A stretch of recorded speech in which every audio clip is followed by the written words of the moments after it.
Shalom. Welcome back to B'nai Noach Academy, Thoughts on the Torah. Please remember to hit the like button, to subscribe if you haven't done so yet, and please, to get others to subscribe, and of course, most importantly, to share the wisdom and inspiration with friends and family.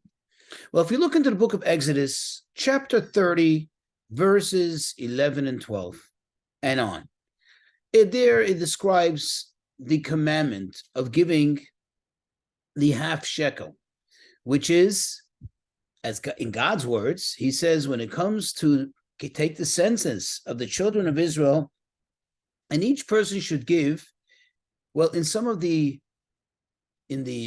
translations, it says ransom for their soul, but the literal translation of the Hebrew word, each person should give a kofer, nafsho, a kofer for his soul. The word kofer is similar to the word kippur, like the Day of Atonement, Yom Kippur. Kofer means an atonement. Each person will give an atonement for his soul, and thus there will be no plague upon them.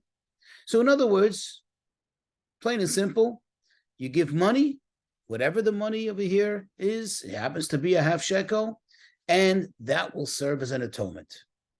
Question: is it not true that God is not bribed? Not only he's not easily bribed, you're not able to bribe him at all. In fact, there is a statement, if you look in the book of Deuteronomy, chapter 10, verse 17, it says there, for he takes no bribes. In other words, what kind of money could you give him that will make him, so to speak, pleased and tilt, so to speak, his will towards you? And besides, even without that verse, does it really make sense? If somebody committed some sins, some terrible, terrible misdeeds, and now they're just going to give a few dollars, or in this case, just a half a shekel, whatever it's worth, it doesn't make sense. How does that work? How is it possible that one gives a little charity, one gives up a little from their money for God, and suddenly everything is forgiven? And in fact, not only is it forgiven, but the true meaning of the word atonement means that it gets wiped away. It's as if it never happened. Well, if you think about it, when a person does it just to bribe, what does that really mean? When you're bribing the judge, what does that mean? That you don't acknowledge that you're guilty. You do not take in any whatsoever way responsibility. And what you're trying to do is to add, so to speak, a sin to a sin, to add insult to injury, which is not only you committed the crime and you know you're guilty, but now you're going to do another crime. You're now going to bribe the judge, and with your own crime and your own criminality, you're going to also bring down now another person and have them sin too. Of course, that's when God says, I'm not going to take your money. There's nothing you can do to sway me, to bribe me. However, in this case, when the people come, and literally the words that over here in the context means when you're going to come to count them, to take their census, but literally the meaning is of the words kitisa et rosh really means when you'll lift up the head, when the people want to be uplifted, when people come to a point where they realize they want to become better, and they genuinely have remorse for whatever it is that they did wrong in the past, and they sincerely want to return to God and find atonement.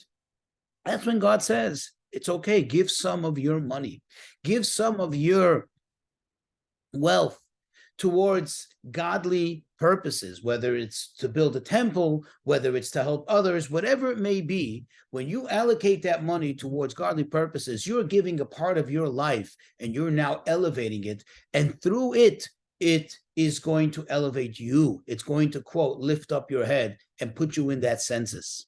You see, a person's money, especially when earned honestly, is a part of their life.